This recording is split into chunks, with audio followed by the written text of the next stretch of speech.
Ok, bueno, muy buenos días a todos, gracias por participar. Hoy, bueno, estamos iniciando una nueva, estamos haciendo por primera vez una transmisión en vivo en Facebook, adicional pues a lo que es el webinar desde acá, desde Zoom, y pues esperemos que a futuro podamos seguir transmitiendo en otros medios también. Bueno, nuevamente muchísimas gracias. Vamos a comenzar entonces con el webinar. ¿Ok? Este webinar está enfocado en información sobre cómo escoger un software o cómo seleccionar el mejor software para nuestros negocios o para nuestras necesidades. En realidad hay mucha información, digamos, que es requerida para poder tomar una decisión fundamental eh, o completa pues, sobre este tema, pero que va muy de la mano con el know-how propio del negocio, pero en este caso particular nosotros nos vamos a enfocar un poco más en el tema de ver todos los tipos de variantes que puedan haber, o por lo menos los conceptos básicos que nos pueden servir a la hora de determinar si un software es efectivo o no para nosotros. Porque muchas veces sucede que hay la percepción, por ejemplo, de que adquirir un software muy costoso puede ser la mejor opción, o a veces tenemos la percepción de que comprar un software muy económico va a ser el mejor, y resulta que muchas veces eh, con bastante frecuencia, conseguimos que una vez que hemos hecho eso, al año o a los 2 años, de pronto empezamos a tener inconvenientes con el software adquirido, porque estamos precisamente encontrándonos con algunas variables que no evaluamos antes de adquirir el software.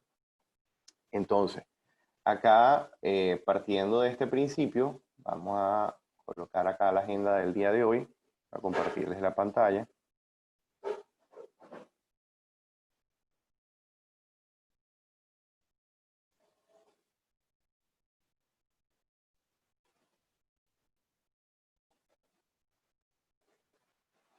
Ok, y aquí les estoy compartiendo entonces la pantalla y veamos un poco sobre lo que es la agenda del día de hoy. Bueno, vamos a ver quiénes somos. Esto es parte de una introducción, no vamos a profundizar mucho en ella porque la mayor parte de los participantes que están acá pues han estado en otras reuniones y ya nos conocen.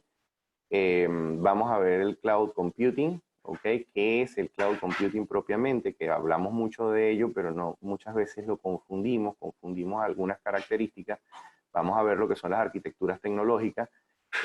Ojo, no vamos a entrar mucho tema técnico como tal, más que todo vamos a verlo a nivel de negocios, para qué nos sirve o cuáles son los conceptos básicos, o la capa más básica de ese concepto que vamos a tener, ¿ok?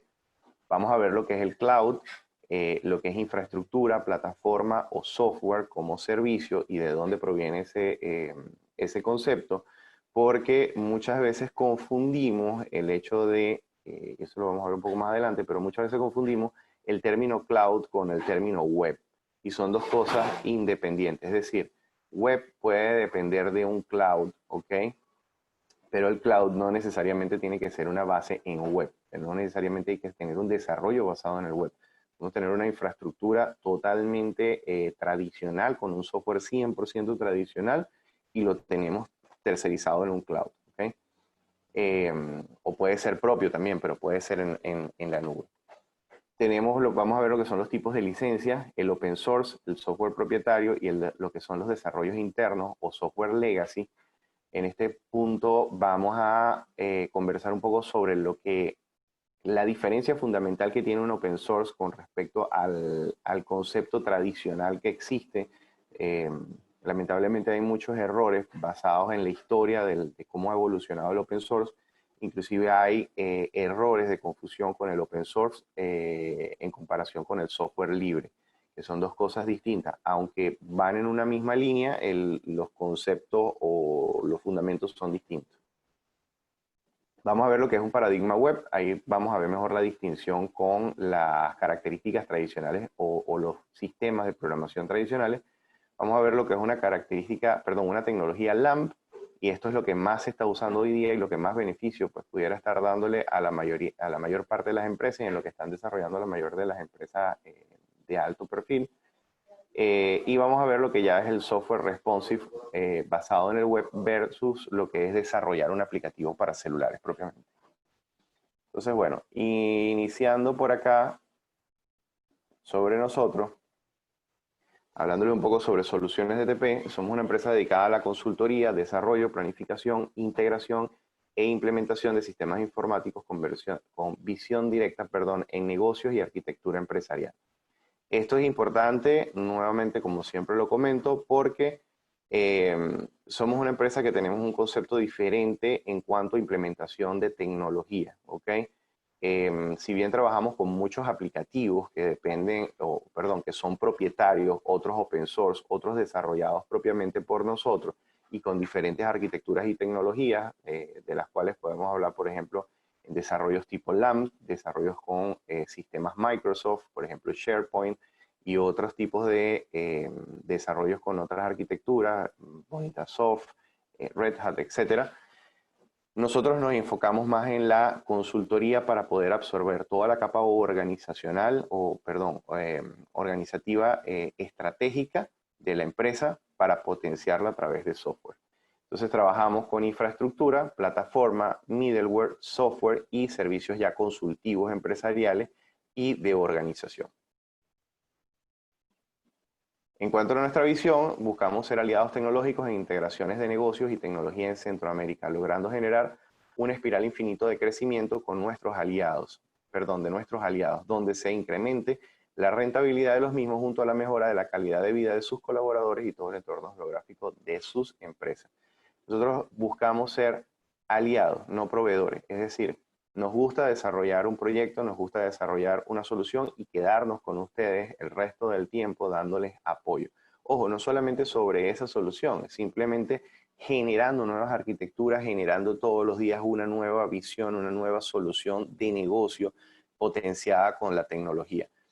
Corrigiendo y mejorando, porque no siempre se corrige, a veces se mejora simplemente por evolución, evolucionando los sistemas que ya puedan estar, bien los que nosotros implementamos e inclusive los que ya tiene la empresa implementada. Y obviamente nosotros pensamos que la tecnología ha llegado y se ha venido desarrollando para mejorar la calidad de vida de todas las personas. Buscamos que con lo que se hace, la persona que está desarrollando hoy día su trabajo, el colaborador, tenga la capacidad de poder todos los días ir creciendo y tener más, digamos, tranquilidad a la hora de ejecutar, pues, obviamente, todo lo que son sus, sus tareas diarias de trabajo. ¿Okay? Sinergias estratégicas. Nosotros llamamos sinergias estratégicas a diferentes organizaciones con las cuales laboramos o trabajamos como si fuéramos una misma. Aunque jurídicamente estamos independientes o somos independientes a nivel jurídico y administrativo, creamos alianzas con las cuales nos potenciamos y cubrimos, digamos, las fortalezas de una y otra sin penalizar al cliente. Esto quiere decir que todo lo que desarrollamos en conjunto entre estas empresas, nosotros buscamos es empujar una solución óptima con el cliente sin que se vea penalizado o incrementado su costo porque estamos laborando de manera conjunta. ¿Okay? Entonces, en función a esto, tenemos sinergia con la empresa Rhino Software, que es una empresa orientada a todo lo que es la parte de arquitectura empresarial, transformación digital. Tienen un fuerte perfil hacia el área de recursos humanos, todo lo que es la parte de soluciones, software, integraciones e inclusive representación de varias marcas internacionales de sistemas de accesos y de control de accesos y de recursos, de control, perdón, de acceso y de registro biométrico de usuarios, inclusive tarjetas de acceso, etcétera. Y pues tienen diferentes clientes a nivel nacional e internacional con todas estas aplicativos y con todas estas soluciones que ellos brindan. Tenemos a la empresa Vera Consulting. La empresa Vera Consulting es una empresa orientada principalmente a todo lo que es la comunicación organizacional y el área de planificación estratégica de empresas. desarrollo de procedimientos, desarrollo de procesos internos, comunicación interna y comunicación externa de imagen de las empresas también, y la parte administrativa, contable y legal relacionada al área de empresarial.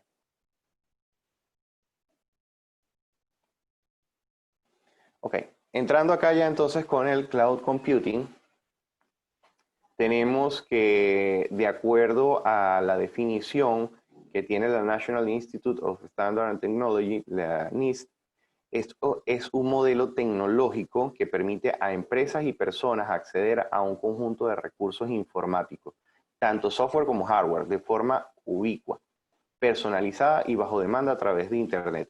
Y pueden ser rápidamente configurados y liberados por un proveedor especializado que se encarga de la gestión de los mismos. Ok, esto es el concepto, ok. Ahora, a nivel de, digamos, de funcionamiento, en términos reales de trabajo, esto lo que nos está diciendo, ok, es que es una forma o una estructura, hoy día la podemos llamar una arquitectura a través de la cual nosotros tercerizamos o colocamos en un sitio externo todo lo que tiene que ver externo a nuestras oficinas o a nuestro entorno físico. Colocamos todas estas cualidades. Obviamente todo parte desde la infraestructura, que es como decir los cimientos básicos, hacia todo lo que es el desarrollo del software. Ahorita vamos a ver entonces en el tema de cloud específicamente ya esos conceptos. Pero esto lo que nos está permitiendo es trasladar todo lo que nosotros manejábamos de manera tradicional con computadores, servidores, etcétera, de manera local, trasladarlos a otro sitio. Ojo, hay diferentes tipos de sistemas, ¿ok? Que están allá afuera. Ahorita hablamos un poquitito más de ello. El tema fundamental es que estamos trasladando todo lo que tiene que ver con operaciones, cálculos, carga, etcétera, manejo de base de datos, etcétera. Todo eso lo estamos trasladando a una nube. Y ahorita vamos un poco más allá. Y el otro tema es que podemos poner en producción, eso le llaman el TTM o el TTM, el Time to Market, que es el tiempo que tardamos en poner en producción una infraestructura, una plataforma o un software. ¿Qué pasa? En el método tradicional, cuando nosotros, por ejemplo, trabajábamos con un servidor, no es ningún misterio que la tecnología va avanzando demasiado rápido y hay un momento en el cual nos quedamos sin quizás la capacidad de, por ejemplo, de memoria o de procesador, etcétera. Y esto a nivel, digamos, tradicional requería que colocáramos una orden de compra, se solicitara si se conseguía el repuesto que era compatible, luego que el proveedor pudiera traer el repuesto, hacer una planificación de cambio del sistema, etcétera. Todo esto llevaba un protocolo que les daba una cantidad de tiempo, dependiendo obviamente del nivel de la empresa y de la complejidad, les daba un nivel de tiempo bastante complejo, y bastante largo a la empresa para poder salir en producción, para poder hacer esos cambios. Entonces, ¿qué pasa? No solamente sucedía eso, hay momentos en los cuales en el año hay ciertos picos de tensión o ciertos picos de consumo excesivos sobre un tipo de aplicativo. Pongamos el caso de las tiendas que hacen las facturaciones, son tiendas con diversas sucursales. Cuando llegan las fechas, como por ejemplo diciembre, son fechas en donde la carga de trabajo que se está generando es excesivamente elevada. ¿Qué pasa? Si nosotros tenemos una cantidad transaccional bastante grande o bastante responsable, en el momento en el que esto sucede, vamos a requerir una cantidad de hardware, quizás adicional, ancho de banda, etcétera, todas estas características. ¿Qué está pasando entonces si nosotros tenemos eso colocado en el sitio local a donde estábamos?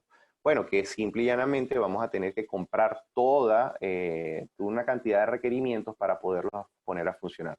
Mientras que con el cloud computing simplemente solicitamos o consumimos alguna información externa, perdón, algún recurso externo, ¿ok? Y simplemente en menos de 10 minutos ya está aprovisionado o está implementado ese cambio para que yo pueda tener la carga. La mayoría de los servicios de cloud computing que hoy día se dan, por lo menos los tercerizados, porque ojo, no es lo mismo cuando se hace propio, que también se puede hacer, pero cuando son tercerizados, ya nosotros sabemos que en ese tiempo, inclusive podemos hacer contratos por carga. Hay servicios que hoy día trabajan por carga. Es decir, si yo sé que desde, por ejemplo, el 20 de noviembre hasta el 31 de diciembre voy a tener una carga excesiva o una carga mayor a la tradicional, yo puedo simplemente durante ese periodo concreto hacer una contratación de mayor cantidad de memoria, de mayor cantidad de procesador, de mayor cantidad de ancho de banda, etcétera, y trabajo para ese periodo. Una vez que finalizo, vuelvo a bajar la cantidad y obviamente mi consumo o mi costo vuelve otra vez a bajar en función a la cantidad de recursos que estoy consumiendo. Entonces son características que se tienen con el cloud computing. Ojo, aquí hay ciertos sistemas que le llaman colocation. Los sistemas de colocation son data center específicamente, en donde nosotros colocamos, es decir, el negocio coloca un servidor, pero ese servidor se delega, en este caso, a la empresa que lo está manteniendo en cuanto a temas de pronto mantenimiento. Eso depende de qué se contrate, pero se puede mantener, pagar por mantenimiento, se pueden. Obviamente se paga por el sitio, por la ubicación física, por todo lo que es conectividad, pero el servidor sigue siendo propietario, eso sigue siendo de la misma empresa. Eso es un cloud, estoy colocado en la nube, estoy allá arriba, estoy fuera de donde yo estoy ubicado físicamente, pero sin embargo yo soy quien mantiene ese hardware y todo ese hardware me corresponde el mantenimiento, el aprovisionamiento y todas las características me corresponden a mí mantenerlo.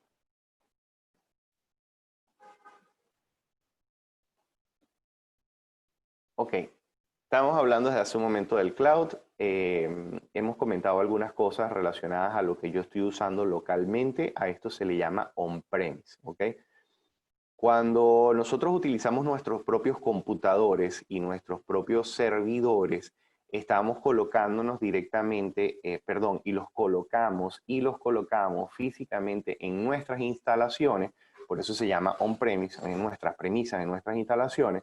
Nosotros estamos teniendo un sistema no cloud. Estamos manejando lo que es el estándar tradicional que siempre se ha manejado, que es un sistema on-premise, ¿ok? Eso es lo que regularmente sucedía con todas las empresas. Tenían una cantidad de servidores, computadoras, etcétera, y con toda esta información, perdón, con todo este hardware, tenían una arquitectura implementada, pero era dentro de las propias instalaciones del cliente, ¿ok? Aquí, dependiendo del tipo de empresa, hay, digamos que negocios pequeños, pymes, microempresas, etcétera, etcétera, pueden trabajar con un software. Vamos a un software, vamos, por ejemplo, a hablar de los software administrativos. Yo puedo tener un software de facturación, soy yo solo, ¿verdad? O sea, tengo un solo computador, no facturo en ningún otro sitio, y yo puedo tener ese computador instalado, perdón, ese sistema instalado en mi computadora, solamente, y lo uso desde mi computadora. En esos casos, eso nada más es referencia, a eso se le llama standalone, standalone. Y en otras oportunidades puedo tener entonces ya empresas un poco más grandes, tengo un servidor, tengo una central de datos, etcétera, y tengo todas las estaciones de trabajo o las personas que colaboran o trabajan alrededor de esa base de datos o de ese sistema centralizado. En ese caso, eso normalmente se le llama a ese tipo de arquitectura y sobre todo de software que se maneja como sistemas distribuidos, ¿okay? Porque se distribuyen entre diferentes elementos. Obviamente esto es importante tenerlo presente porque la arquitectura que están trabajando en cada uno de ellos les van a generar mayor cantidad de costos o mayor cantidad de riesgos operativos. Por ejemplo, si yo estoy trabajando con un computador y la responsabilidad del computador es mía, yo corro el riesgo de que el día de mañana Yo corro el riesgo de que el día de mañana este computador, por ejemplo, se me queme, se me dañe, viene una falla de luz, una falla eléctrica. ¿Qué pasa con toda la información que yo tengo guardada allí? Supongamos que yo tenía un sistema de facturación y tengo toda la facturación de los últimos 10 años. Obviamente, en el momento en el que eso suceda, adiós facturación, adiós contabilidad y adiós todo el resto de las cosas. ¿Ok? Ahí comienzan temas como, bueno, agrega un sistema de backup. Bueno, ok, pero agregar un sistema de backup ya estamos hablando de que tenemos que comprar un hardware nuevo con una cantidad de terabytes, etcétera, para poder guardar la información o de megabytes, depende de lo que sea. Entonces ya estamos agregando otros costos asociados, estamos agregando otras cosas más allí para poder sostener ese software.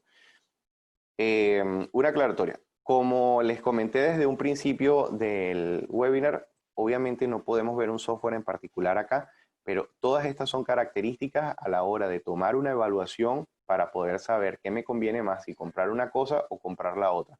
Ojo, no todo lo que está en el web hoy día puede ser lo mejor para mí en este momento, ni tampoco todo lo que yo instalo en un computador puede ser lo mejor para mí. Obviamente hay ciertas características, como les estoy diciendo, de estos tipos. Entonces, ¿qué pasa? Volviendo otra vez al punto, si yo tengo esa data, perdón, esa información para almacenarla, estoy generando entonces, estoy disminuyendo por un lado el riesgo de que se pierda. Ojo, pero ese disco duro también puede tener problemas, ¿ok? Entonces siempre es bueno de pronto tener una replicación. Habría que tener otro.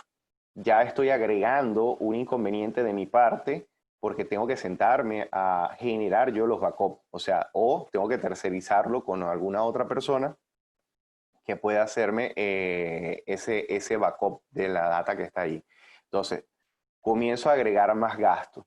Trabajar on-premise hoy día, la verdad es que es algo que yo no recomiendo prácticamente a nadie. Comprar un software on-premise es algo que yo prácticamente no le recomiendo a nadie, salvo que puede pasar empresas pequeñas, microempresas, pymes, etcétera, con niveles de riesgo bastante bajos. Definitivamente se hace mucho más atractivo, es mucho más económico y el mantenimiento o la sostenibilidad, perdón, del mismo sistema y de la misma plataforma sí es mucho más económico en el transcurso de un tiempo mediano de unos 3 o 4 años o 5 años inclusive. Es mucho más sostenible y más económico, pero de otra manera, yo vería más el tema cloud como algo más, digamos, importante o más operativo. Ok, en los tipos básicos de computación en la nube, ya aquí vamos entonces, ya hablemos del cloud computing como tal. Ya vimos que en el on-premise tenemos todo este tipo de características y los tenemos fijos en un sitio, ok, y, instalado en nuestras premisas, ok, y comenzamos a tener todo este tipo de inconvenientes como el caso particular de agregar costos para hacer backups, mantener un recurso. En este caso tenemos que tener una mano de obra que le esté haciendo el mantenimiento. Cuando se van a hacer los mantenimientos se detiene todo tipo de operatividad sobre la plataforma, perdón, sobre el software, porque simple y llanamente el equipo está en mantenimiento. Y cuando fuimos a los servidores, de repente una empresa que ya tiene un sistema distribuido y tiene un servidor, pasan cosas similares.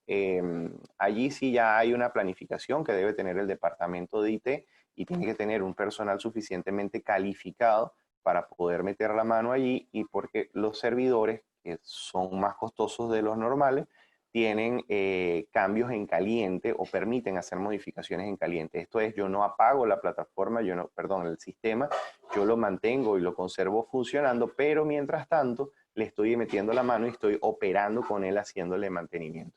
Entonces, obviamente eso genera algunos puntos de riesgo adicionales también con respecto a las fallas y a las caídas de, de los sistemas o de la infraestructura. En el caso de la nube, ¿ok?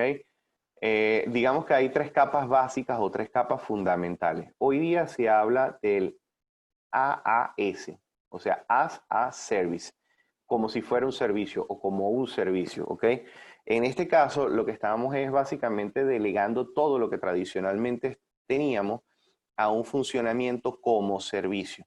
Cuando nos referimos a un funcionamiento como servicio, fíjate que no solamente estamos hablando de tema cloud como tal, porque tema cloud solamente estaríamos conversando, como dije, puede ser un colocation en donde yo tengo el servidor ubicado en un sitio que alguien me está prestando, que es un data center, o sea, un centro de datos nada más, ¿ok? O puedo estar trabajando con un tercero a quien yo le delego toda la carga y toda la necesidad. Eso realmente es lo que hoy día se está manejando y es lo que se conoce AAS, bien sea plataforma, infraestructura, software, bases de datos, etcétera, etcétera. Pero son servicios. Entonces ahí yo comienzo a desconectarme de todo lo que es el tema técnico de administración y mantenimiento de esa capa fundamental que estoy contratando, ¿ok? De ese sentido, yo lo que estoy es disminuyendo riesgo porque ya no depende de mí, estoy disminuyendo costos porque ya yo no estoy conectándome a un sistema eléctrico o no me estoy conectando directamente a un, digamos, especialista del área para que lo pueda mantener. Estoy disminuyendo tiempo de salida a producción porque simplemente le pido al tercero que me está dando el servicio qué es lo que quiero y él me lo brinda inmediatamente, ¿ok? E inclusive estoy disminuyendo ya en temas financieros como tal, estoy disminuyendo costos a nivel de renta porque este tipo de servicios ya dejan de ser activos y pasan de ser activos a ser pasan de ser activos a ser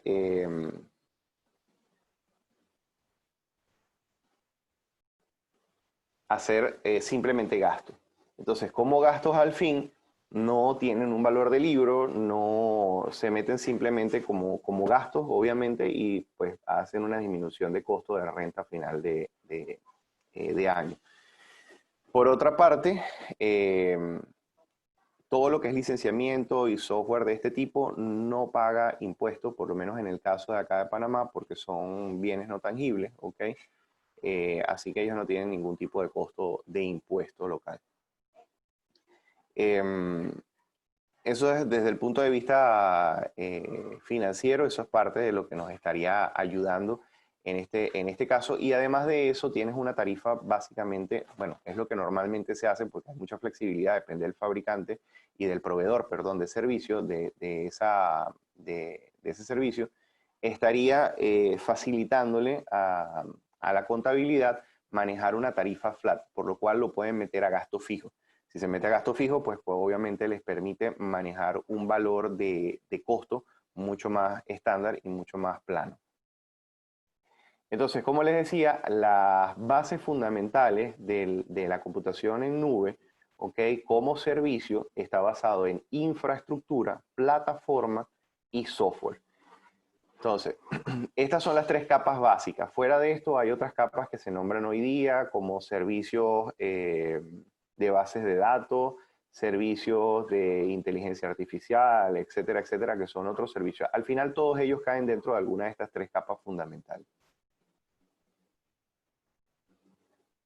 Okay. Dentro de estas capas, viendo aquí ya lo que sería el IaaS, en este caso se le llama IaaS, Infrastructure as a Service, o sea, sería un servicio, perdón, infraestructura como servicio. En esta lo que vamos a hacer, o lo que se hace, es que se delega toda la carga de la infraestructura a un tercero. ¿Qué quiere decir infraestructura? Bueno, todas aquellas cosas que a nosotros se nos puedan ocurrir, se nos puedan pasar por la mente que tengan que ver con algún hardware, ¿ok? Conexiones de datos, redes, cableado, ancho de banda, conexiones, bueno, obviamente lo que es la parte de conexiones inalámbricas, etcétera, eso es algo transparente totalmente para nosotros en cómo se comunica ese data center con el sistema principal de transmisión. Normalmente, pues, hay muchos que trabajan de manera satelital, etcétera, e inclusive por fibra óptica para optimizar lo que es la parte de la velocidad de conectividad o de conexión. Inclusive, si comenzamos a hacer conexiones entre sistemas, ¿okay? Entre sucursales, por ejemplo, todo lo que son todos esos detalles como firewalls, sistemas de enrutamiento, etcétera, todos ellos están delegados al IaaS, ¿ok? Eso es la infraestructura desde el punto de vista de hardware. Ahora, todo lo que hay una capa que es de infraestructura relacionada al tema de software. La infraestructura relacionada al tema de software se basa fundamentalmente en lo que son sistemas operativos, máquinas virtuales, sistemas de Dockers, que son como contenedores puestos sobre, imagínense un barco con una cantidad de contenedores, con cajitas, y cada una de esas cajitas es un sistema que está operando. Todos están bajo el, digamos, bajo el mismo piso, funcionando, ¿ok? Pero cada uno es una caja individual. Eso, digamos, es un concepto bastante rápido de lo que puede ser un Docker, ¿ok? Entonces, ya inclusive compras de licencia, si trabajamos, y aquí sí le voy a poner un nombre propio, si tenemos un sistema con Windows, por ejemplo, y necesitamos un servidor Windows Server, o si necesitamos estaciones de trabajo conectadas allí por escritorio remoto o de cualquier manera, todo eso es infraestructura. Toda esa delegación de pago de licencia se la transfiero a la infraestructura. ¿Qué beneficios tiene eso? Si yo transfiero toda esta información, todo este tema a la infraestructura, número uno, puedo centralizar mejor y puedo tener mejor control de cuáles son mis licencias activas. Si yo tengo visión de mis licencias activas, me va a permitir de mejor manera saber qué estoy pagando. O sea, voy a saber mejor qué estoy pagando en este momento y voy a poder tener un mejor control de eso. ¿Qué pasa? La mayoría de los sistemas y de las empresas que desarrollan software, por ejemplo, cobran una anualidad. Esto en el software propietario, que lo vamos a ver un poquito más adelante al mayor detalle. Pero ¿qué pasa si yo no pago por ese software, si yo no pago esa licencia o si yo no pago ese mantenimiento? Automáticamente entro en infringir la ley y por derechos de autor pueden caerme multas. Entonces, si nosotros delegamos a esto, eso es una práctica que sucede muchísimo, perdón, el hecho de que no se lleve un control de ese licenciamiento es una práctica que sucede sobre todo con empresas medianas grandes que no saben exactamente cuántas licencias han adquirido por la cantidad que van comprando en algún momento y por la dinámica que tienen interna dentro de su negocio. ¿Qué pasa? Que muchas terminan con multas elevadísimas, y cuando le digo elevadísimas estamos hablando de multas de los cientos de miles de dólares, ¿ok? Porque simplemente se les olvidó, alguien dejó un software por ahí puesto y se le olvidó y tienen 5, 6, 7 años con el software instalado. Nadie lo usa, pero el software está instalado. Entonces, legalmente eso paga una multa por violación de derechos de autor, ¿ok? O por piratería informática. Entonces, es importante cuando hablamos de este tema porque delegamos toda esa información a un tercero y podemos tener una mejor visión de qué estamos contratando, de qué tenemos activo, y simplemente si se fue una persona le damos de baja, y una vez que le damos de baja la licencia deja de estar presente, por ejemplo, o simplemente la transferimos a otra persona, pero podemos saber qué está pasando de una manera centralizada y de manera más visual. Okay. En el caso de la plataforma, aquí vamos por escala. La infraestructura es el cimiento básico que tenemos. La plataforma ahora es lo que montamos arriba. La plataforma va a corresponder a todo lo que son los sistemas que me van a permitir trabajar con la interfaz que va hacia el usuario, es decir, con el software. ¿Okay? Entonces, lo que estaríamos haciendo en este caso con la plataforma es que son esos intermedios que trabajan con la capa más baja, que es la de software, la de infraestructura, y con el software final, que es el que voy a consumir como usuario. Por ejemplo, esto sí es quizás un poco más técnico, pero supónganse que están trabajando con Access. No sé si alguna vez vieron Microsoft Access. Si ustedes están trabajando con Access, Access es un manejador de base de datos que requiere de un intérprete intermediario que sepa cómo comunicarse con esa base de datos. ¿Ok? Y ustedes están trabajando con algo desde acá. Imagínense Excel, inclusive. Pero veamos Excel como un conector a una fuente de datos. ¿Ok? Él va a requerir un intermediario que sea el que se encargue de hacer esa comunicación. Excel es discutible. Pero lo que estamos refiriéndonos acá es que necesitamos a alguien en el intermedio que interprete y haga una funcionalidad.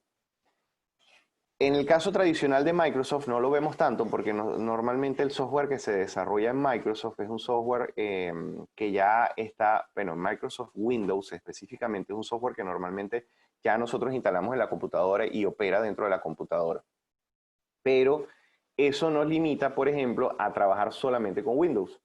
¿Ok? Entonces, si nosotros queremos irnos a otro sistema, porque resulta que en nuestra arquitectura, en nuestro sistema, en lo que tenemos instalado, en nuestra lógica tecnológica de nuestro negocio, tenemos, por ejemplo, iPads, tenemos tablets, tenemos con Android, tenemos diferentes dispositivos con diferentes tecnologías o con diferentes sistemas operativos, ya simple y llanamente no los podemos conectar.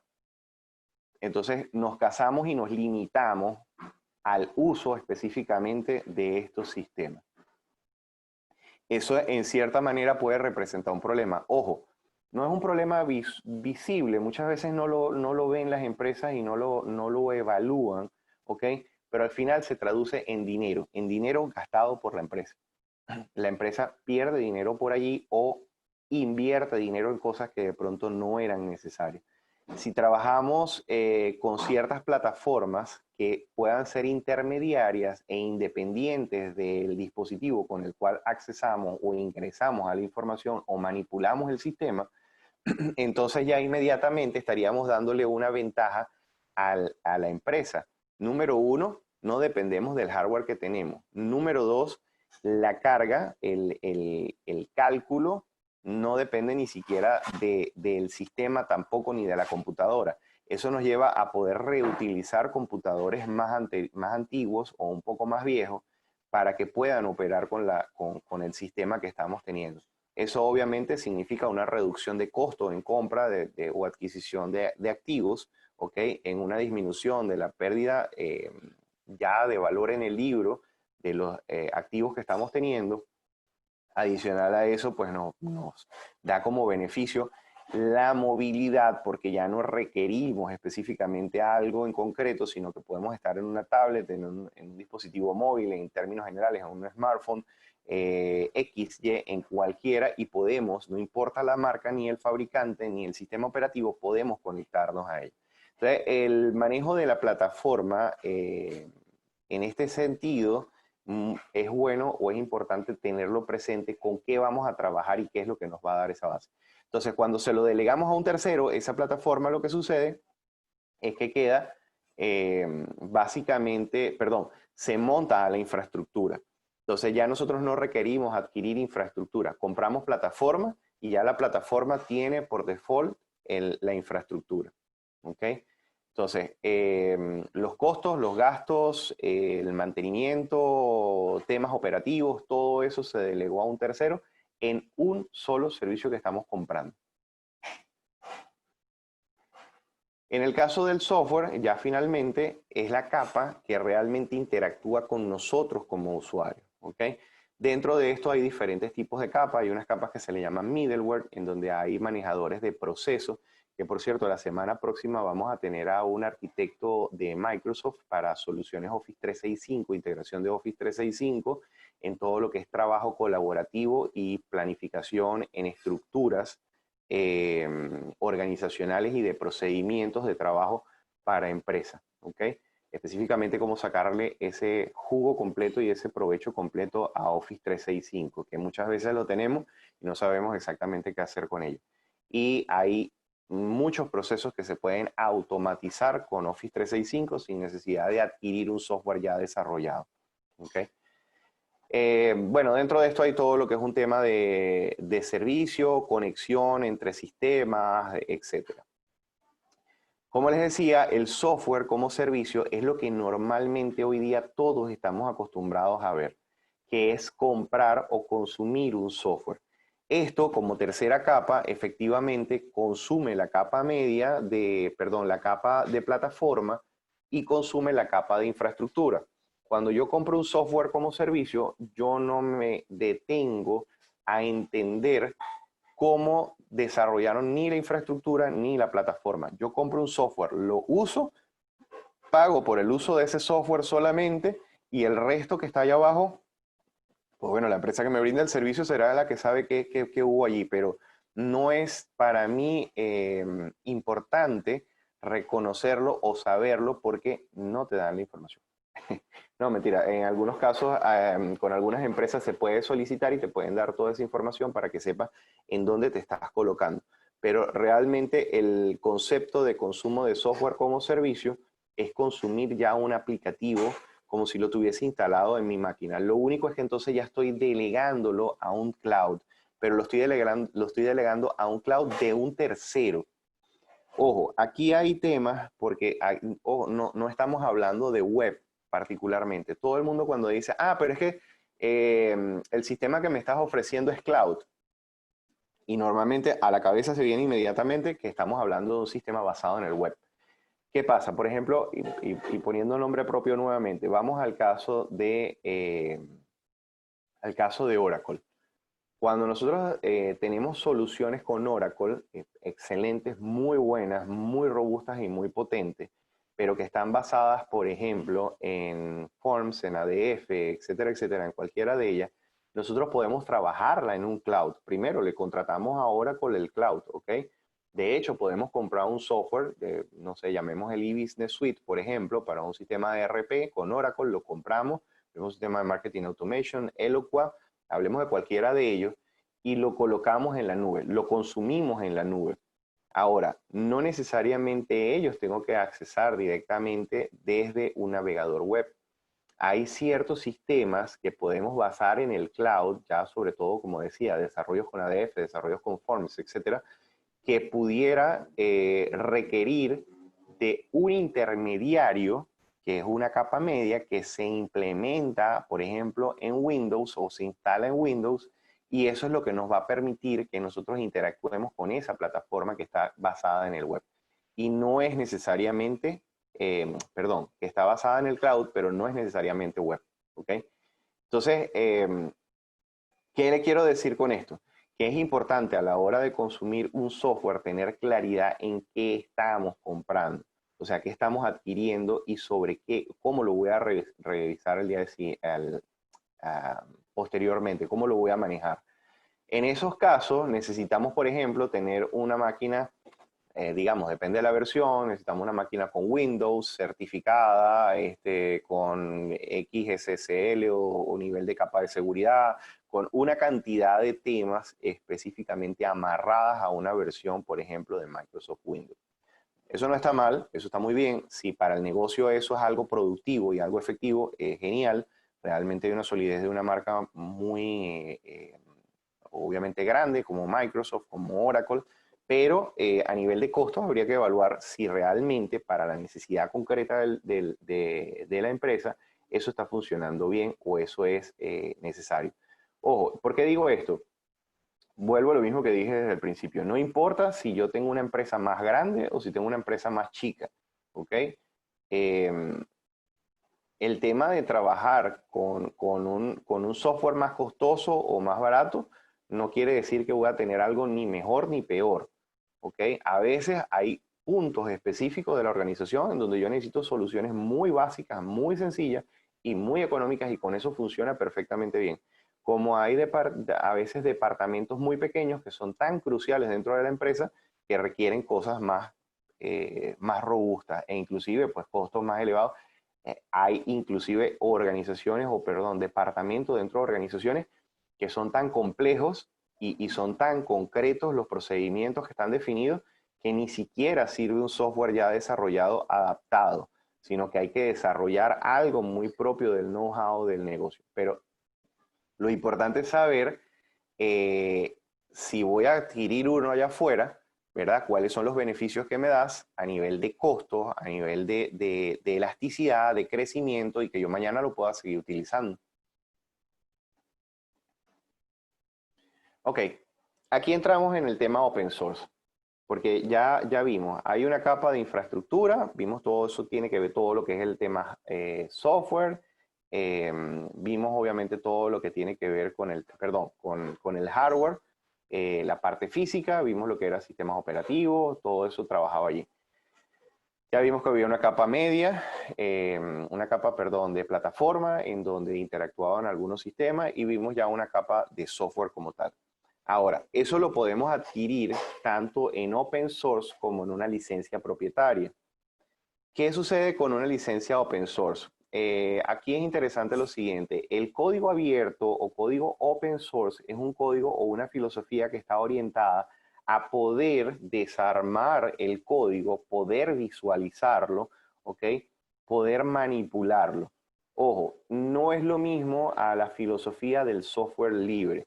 La filosofía del software libre nos lleva a un punto en el cual nosotros podemos modificar, cambiar, hacer lo que nosotros queramos con ese software, ¿ok? Y trabajarlo, recompilarlo, reestructurarlo, sacarlo, etcétera, todo, ¿ok? Sin necesidad de ningún permiso, ¿ok?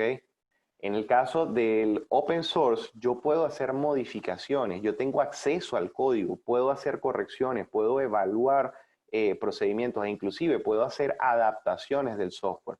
Pero no siempre y no en todas las oportunidades tengo el derecho a modificarlo sin la previa autorización del propietario. ¿Ok?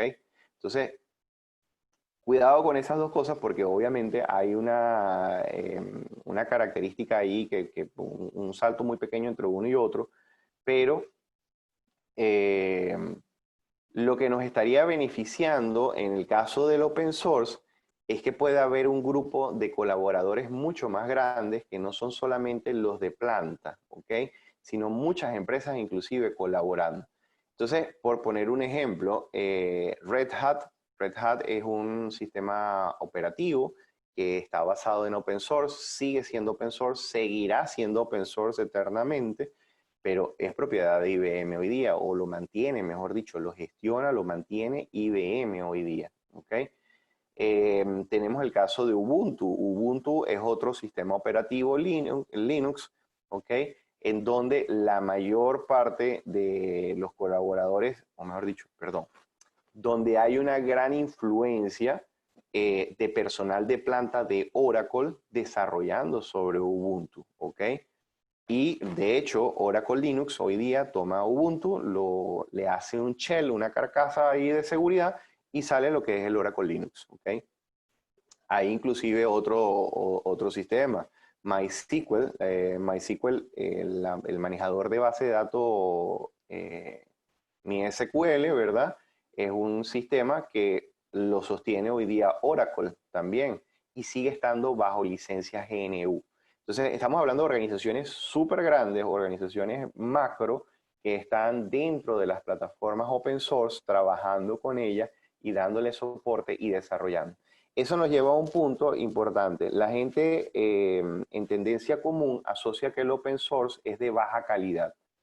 Esto no es cierto. El open source no necesariamente tiene que ser de baja calidad. Es un tema más cultural que otra cosa, porque la gente lo visualiza como que si yo compro un open source, anteriormente no llevaba un respaldo de una compañía seria, grande, etcétera, etcétera, etcétera.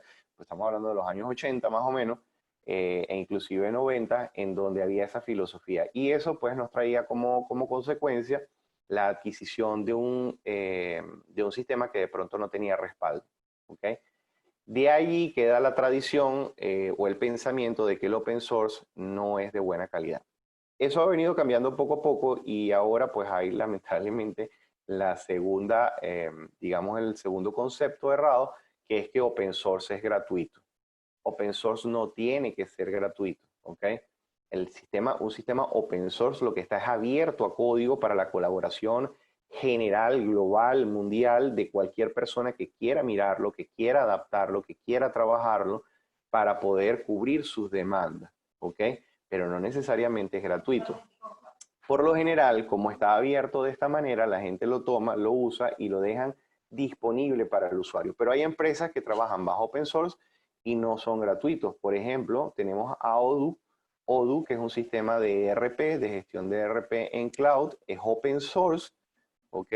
Pero no es gratuito, hay que pagar un licenciamiento y el licenciamiento es considerablemente importante. ¿Por qué razón?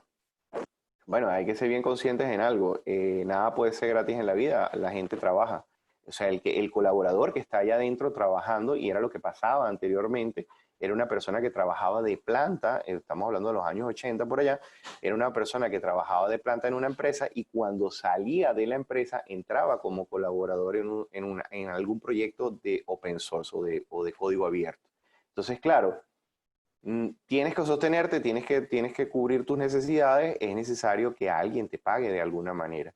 Entonces, para eso, como decía, el open source no necesariamente tiene que ser gratis y es completamente ilógico pensar que voy a obtener un producto de altísima calidad eh, sin ningún tipo de costo.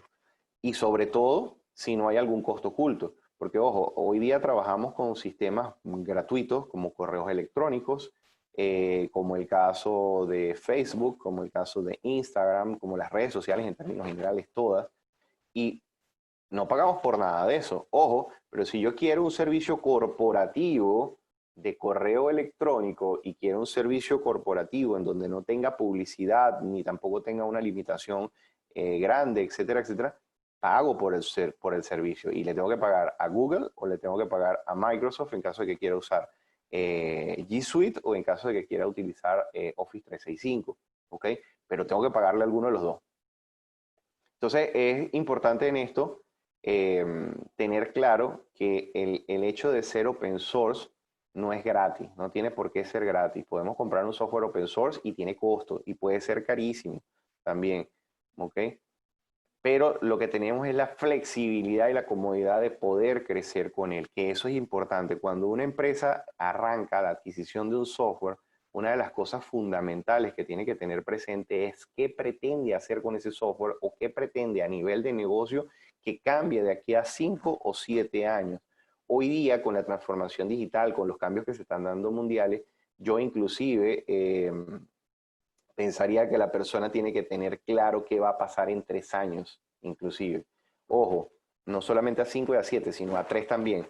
Porque comprar hoy un sistema que el día de mañana no me permita llegar hasta otro sitio, sino que tenga que adquirir uno nuevo para hacer algún cambio, significa que voy a gastar más dinero y el esfuerzo que hice hoy no es efectivo para el día de mañana. Y eso se traduce en dinero para la empresa, para la inversión. ¿Okay? Entonces es importante tenerlo presente. ¿A dónde quiero ir para saber en qué me estoy metiendo? Si me meto en un software open source, ¿qué beneficios tengo yo con eso? Mira, puedes tener el día de mañana un servicio código para modificación. Hay sistemas open source, ¿ok? Que puedes comprar, perdón, puedes utilizar o los puedes descargar y los usas para tu consumo o lo tienes dentro de tu empresa, pero lo instalas dentro de tu propio cloud. No necesitas pagar por un licenciamiento, por ejemplo. En esos casos fundamentales, lo que estaría pasando es que la empresa se sostiene a través de un servicio premium de cloud que te da. Entonces te vende, ellos tienen el código, tú los puedes descargar, pero compras entonces una suscripción SaaS para usarlo dentro de sus servidores.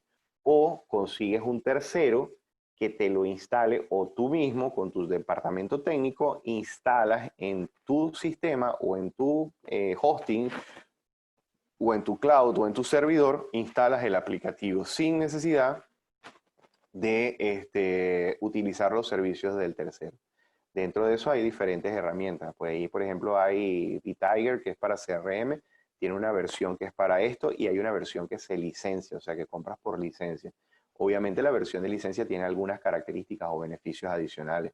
Tienes el caso de Mautic. Mautic es una herramienta de marketing automation también. La puedes descargar, la puedes instalar en tu computador o perdón, en tu computador no, en tu servidor, en tu cloud, en tu hosting, sin ningún inconveniente, pero tienes que tener un personal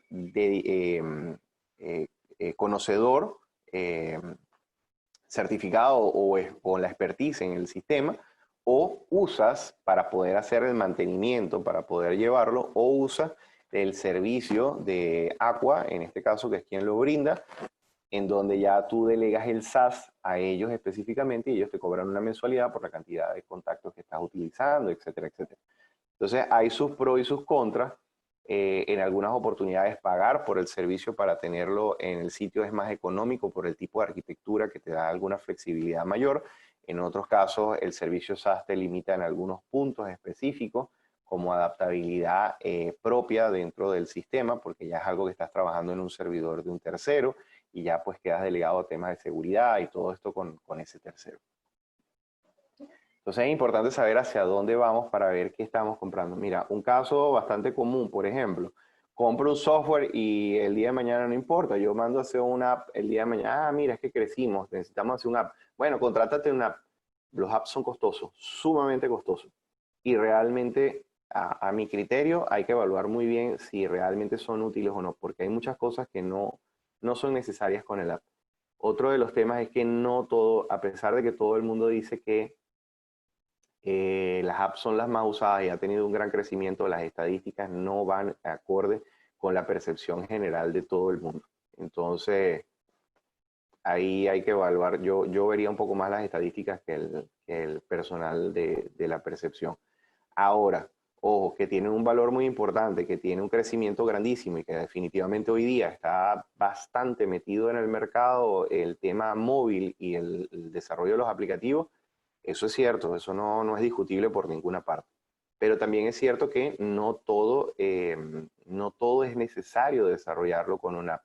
Y una app no sustituye una plataforma regular de sistema, ni siquiera una plataforma basada en arquitectura web. O sea, en algo que esté allí en el web, que yo pueda navegar con el navegador, con Firefox, con Explorer, con Chrome, con Safari o con cualquier otro que pueda haber en el mercado. Ok, el software propietario es aquel software que es dueño o que alguien es dueño de él. ¿Ok? En este caso, a diferencia del software libre, el software libre o el software de código abierto, mejor dicho, es un software donde nadie es propietario de todos a la vez. Es decir, está disponible para que todo el mundo lo revise, para que lo puedas actualizar, hacer, etcétera, etcétera. Pero ojo, en algunos casos no lo puedes modificar si no tienes el permiso del propietario del software. Caso, por ejemplo, ERP Next, que nosotros trabajamos con ERP Next como sistema de ERP con una flexibilidad muchísimo mayor y un costo mucho más bajo que muchas soluciones. Un sistema muy comparable inclusive con SAP, pero a nivel open source. Ahí en este caso, lo que estaríamos haciendo es que el software propietario le pertenece a alguien en concreto. Por ejemplo, perdón, en el caso de open source se me pasó completamente Android, que es la plataforma más utilizada a nivel mundial y es open source hoy día, basada en Linux y es propiedad de Google, ¿ok? Así que open source no es necesariamente mala calidad. Hay tres ejemplos bastante buenos de empresas muy grandes. En el caso del sistema propietario tenemos, por ejemplo, Microsoft. Microsoft desarrolla su sistema y su sistema es suyo. O sea, no me imagino ni me veo yo llamando a Microsoft para decirle, mira, yo necesito que tú me muestres el código fuente, cómo se desarrolló Windows para hacer una modificación, porque yo necesito que cuando yo ponga las cosas de este lado, él me haga ciertas notificaciones de vez en cuando. O sea, eso con un software propietario no va a pasar jamás. Jamás. Podrás decirle y sugerirle a la empresa que tiene esas necesidades. Eso ellos lo montan en una línea dentro de lo que es el ciclo de vida, o sea, el tiempo que se le va a dar mantenimiento a un programa, lo meten en algún tipo de actualización si hay un requerimiento global o bastante generalizado o bastante grande de esa necesidad. Si es así, entonces ellos lo meten. Si no, olvídate, eso no está allí, no está dentro del roadmap, dentro de la línea, y pues no viene ni para la versión próxima ni para la otra de arriba. Eso es un tema importante. Entonces fíjate que el software propietario ya nos va limitando, nos va recortando. El software libre teníamos la capacidad de verlo y decir, mira, no, pero yo necesito que él me haga un anuncio aquí en el momento en el que yo abra específicamente esto. Entonces, pues con el software libre yo puedo entrar, puedo hacer esa modificación, puedo ver dónde está y puedo modificarlo. O eso independiente del lenguaje en el cual se haya desarrollado. Y otro tema, no tiene que ser necesariamente Linux. Ese fue un punto importante también que obvié. ¿Por qué razón? Nosotros conseguimos software libre hoy día para trabajar desde Microsoft, desde Windows, por ejemplo.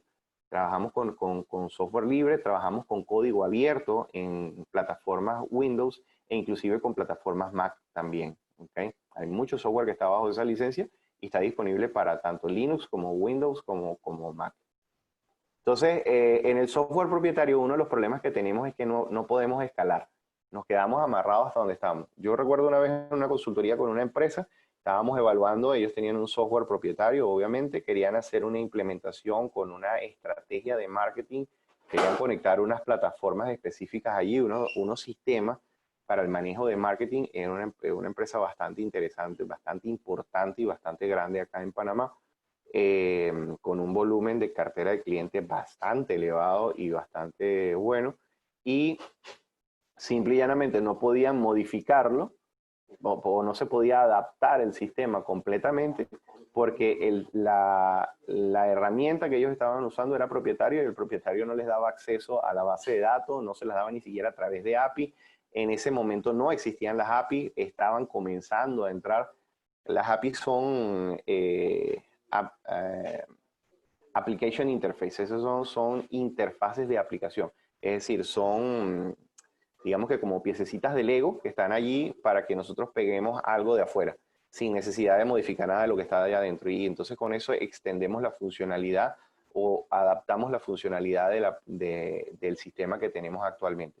Sin embargo, depende de lo que el fabricante te deje hacer propietario, tú puedes pegar ciertos Lego o puedes desarrollar las piezas de Lego para que te den funciones específicas. Pero si no está disponible, simple y llanamente no lo puedes personalizar. Entonces, claro, hay beneficios del software propietario. Cuando tú haces un software, cuando tú adquieres un software propietario, estás teniendo como beneficio, normalmente, no siempre, estás adquiriendo respaldo de una empresa que es sólida, tienes la garantía directa del fabricante, ojo, eso depende del tamaño del fabricante y de qué tan bueno sea. Y también hay otros temas como que tienes que pagar algún tipo de licenciamiento o de versionamiento o de sustento a la plataforma en algún momento, perdón, al sistema. ¿Por qué razón? Porque esa empresa necesita sostener a sus empleados, tiene que pagarle a todos sus empleados. Entonces, de alguna manera, ellos tienen que hacer el cobro de sus costos y poder cubrir sus costos. En el caso del desarrollo interno, a esto le llaman software legado o legacy, ya son desarrollos personales, son desarrollos que se hacen específicamente para un negocio en particular. Aquí hay un tema interesante. Cuando nosotros evaluamos qué vamos a adquirir o cómo vamos a comprar de un software, fíjate que ya pasamos por un tema de si requeríamos una infraestructura, si la delegábamos a un tercero, si la manejábamos más bien interno, cuáles eran los valores de tenerlo en un externo o de tenerlo en un interno, si lo delegábamos a un servicio, si de pronto la infraestructura no es tan importante para nosotros en este momento, entonces veíamos si era la plataforma e inclusive si no solamente consumimos el software final.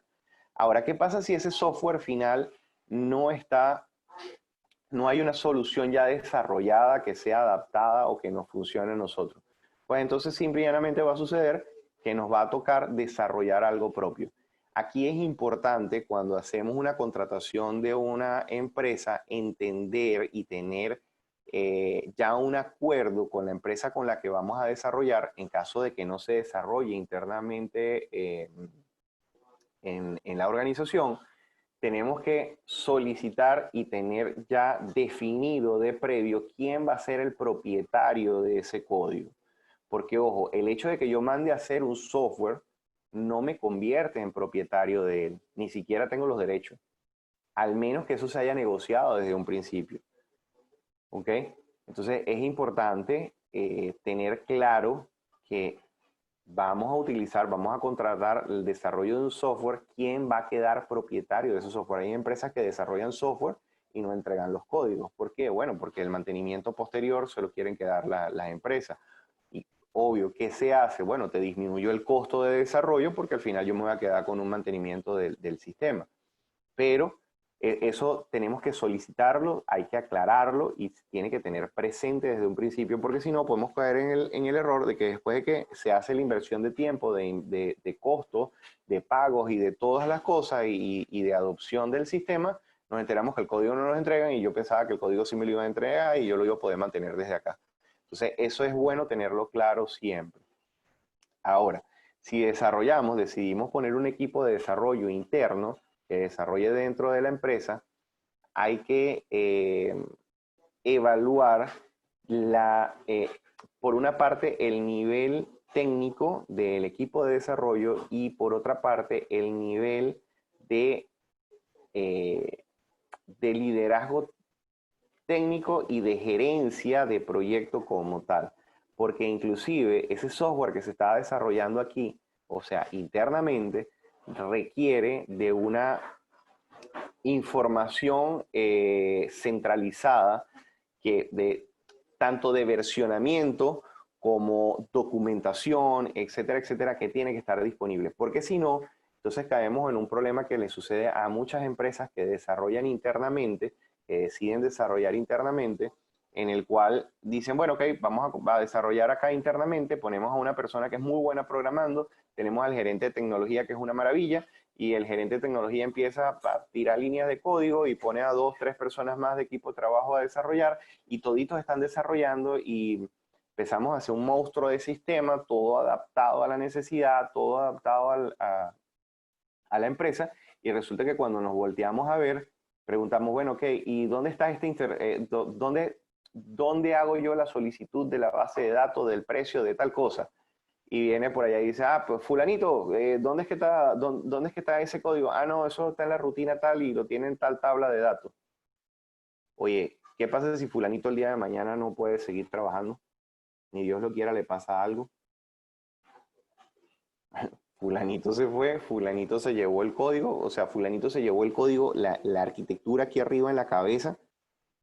¿Y qué pasó con la empresa que estuvo, ojo, y eso se ve, qué pasó con la empresa que tuvo 15, 18, 20 años desarrollando esa plataforma y el tipo se jubiló, pues se fue? ¿O simplemente le ofrecieron un mejor trabajo en otro lado y se fue? ¿Qué pasó con ese gerente de tecnología que es el que se conoce todo y lo tiene toda la estructura en su cabeza? Ah, que el tipo se hace indispensable. Oye, ¿qué pasa si empiezo a tener problemas con él? Entonces, los niveles de riesgo que comenzamos a agregarle al tema del software son temas de riesgo que necesitamos evaluar si realmente son efectivos, productivos para la empresa o no. Entonces, esas cosas muchas veces no se consideran, pero es importante tenerlo presente. Ojo, y no estoy diciendo porque obviamente la idea es que ese gerente se quede toda la vida allá adentro y haga carrera dentro de la empresa. Eso sería lo ideal, por supuesto. Y fulanito también sería importantísimo que el tipo se sienta súper contento, feliz y tranquilo dentro de la empresa y se conserve eternamente dentro de la empresa y haga carrera y el día de mañana inclusive sea gerente de proyecto de cierto tipo de módulo o lo que sea. Eso está bien y eso es bueno, pero no podemos depender de la buena voluntad o de gracia divina o de la suerte, porque son negocios y los negocios no pueden definirse de esa manera. Entonces hay que tenerlo estructurado y hay que evaluar hasta qué punto podemos llegar desde ese desarrollo interno a tener algo de calidad del día de mañana y al mismo tiempo control general sobre él. Porque volvemos a lo mismo, no se trata de que la persona se vaya porque se quiere ir. ¿Qué pasa si ni Dios lo quiere? Pues le pasa una enfermedad, le sucede algo, queda incapacitado o lo que sea. Pues no podemos depender una organización completa. Estamos hablando de que una organización de 15, 18 años de desarrollo con un equipo de trabajo no es una organización de 3 personas. ¿Ok? Estamos hablando ya de una organización considerablemente, tiene que ser una organización considerablemente grande y con un nivel de facturación elevado. Entonces, eso es muy importante tenerlo presente a la hora de uno decidir si desarrolla software legado, si contrata un tercero, porque también hay una parte en donde se puede contratar una empresa de consultoría que lleve toda esa gestión, ¿ok? Mientras que se hace un trabajo combinado con el equipo interno. Que eso es lo que a criterio personal en muchas oportunidades, sobre todo cuando son organizaciones grandes, a mí me gusta recomendar porque de una vez se queda un know-how del otro lado, pero uno se encarga de todo lo que es la estructura, la organización, la planificación del proyecto y sobre todo con una gestión documental que entregas al final un documento descriptivo con arquitectura, con enlaces, con interfaces, con desarrollo, con todo ya estructurado en donde al día de mañana tú tienes un plano ahí enfrente. Si necesitas hacer algo, simplemente tomas tu plano, revisas lo que quieres revisar, haces la modificación que quieres hacer y ya pues devuelves entonces el producto funcionando. Obviamente con un inversionamiento que el día de mañana tú tienes que sostener o la empresa tiene que sostener en caso de que lo desarrolle o que haga modificaciones internas. Porque ha sucedido que después de un tiempo, si alguien ha hecho algo, de pronto llaman y dicen que quieren hacer alguna cosa nueva o sale pues alguna necesidad nueva y uno lo va a trabajar y uno requiere que le devuelvan el plano también, aunque nosotros conservamos documentación de eso de los clientes, pero se requiere que te devuelvan ese plano para poder revisarlo y saber qué vas a hacer para lo nuevo. Y además, si hubo modificaciones, saber qué se modificó y sobre todo saber qué afecta a una modificación, porque a nivel de software, cambiar una línea de código, cambiar un elemento nada más dentro de un programa, puede significar que se te caiga el 80% del sistema. Entonces, eso no es nada más así como que no, bueno, muévelo y ahí vemos qué pasa. No, o sea, es importante la documentación y la arquitectura. Ok, mira, aquí en el tema del paradigma web, ya viendo todas estas evaluaciones, el paradigma web se refiere específicamente a navegar los aplicativos, a trabajarlo bajo un paradigma de desarrollo o de funcionamiento basado en web. Cuando hablamos de basado en web, nos referimos a trabajar con un navegador, un browser, ¿ok? Cuando trabajamos con un browser pasan varias cosas. Ya, número uno, independizamos el sistema, ¿cómo lo vamos a accesar? No es necesario accesarlo desde Windows propiamente. No importa, mira, yo puedo tener un celular con Android y, no sé, me gusta el navegador propio del celular, pues no quiero ni siquiera Chrome, simplemente el propio del celular. Entonces, puedo navegarlo después de que sea normalmente, y es el estándar, y son las buenas prácticas, y es lo que debería suceder con un desarrollo, que sea estándar, por ejemplo, con HTML5, CS3 hoy día, y que se base en diferentes, sobre todo, frameworks o marcos de trabajo ya estandarizados en cuanto al uso del usuario, es decir, en cuanto a la interfaz de usuario. Por ejemplo, con un sistema Bootstrap o con una plataforma o con una arquitectura responsive, ¿ok? O responsiva, como le dicen también.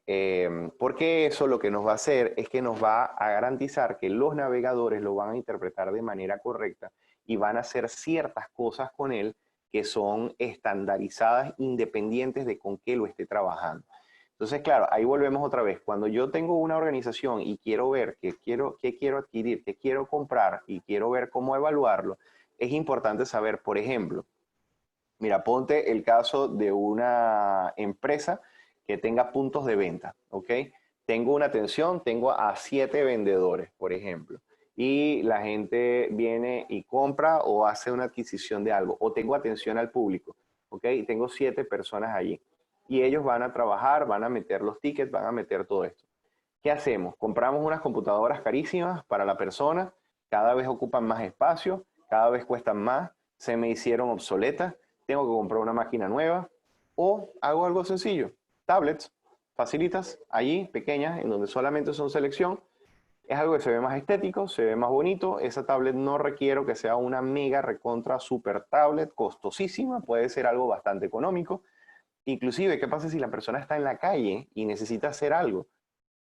Puede cargar su celular, puede cargar la tablet, ojo, y no estoy dependiendo de un aplicativo o de un desarrollo de un aplicativo. Acuérdense de algo, cada vez que yo desarrollo algo, no es desarrollar, es que yo desarrollo y después le tengo que dar mantenimiento, porque la tecnología evoluciona y cada vez que evoluciona el software y las diferentes instrucciones van volviéndose desactualizadas y en algún momento hay que actualizarlas. Entonces, mientras más desarrollos haga yo, estoy generando mayores costos y estoy generando mayor costo de mantenimiento y estoy generando mayores riesgos de mantenimiento. ¿Ok? Porque si en algún momento hay uno que otro sistema o función que queda desactualizada y queda en incompatibilidad con lo que ya yo estoy haciendo, Entonces eso me genera no solamente una transformación de actualización de versión, sino una reprogramación del sistema o una desconexión temporal de la plataforma o del sistema. Entonces es importante tener claro hasta qué punto yo necesito realmente tener tantas cosas o más bien trabajar con estos estándares para poder saber, perdón, para poder disminuir los riesgos que estoy teniendo.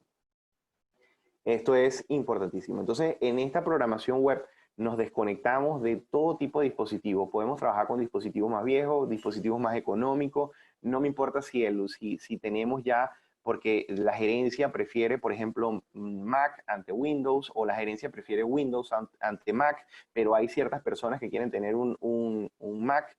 No me importa. O sea, todos pueden navegar igual. Todos los podemos tener, todos los podemos complacer. Podemos hacer una experiencia de los colaboradores internas supremamente cómoda, agradable, con lo que se sienten mejor, ¿ok? Sin necesidad de estarlos limitando a que tienen que trabajarlo de una manera en especial. Otro de los temas es que con el paradigma web y con el cloud delegamos la carga, el workload, ese trabajo se lo reservamos al servidor. Y nosotros somos simples consumidores de pantalla de la información. Y la pantalla solamente, o el dispositivo solamente funciona como un dispositivo de entrada-salida con una carga delegada a el servidor. Entonces, con esta opción, con este paradigma, nosotros disminuimos inclusive los costos de servidores.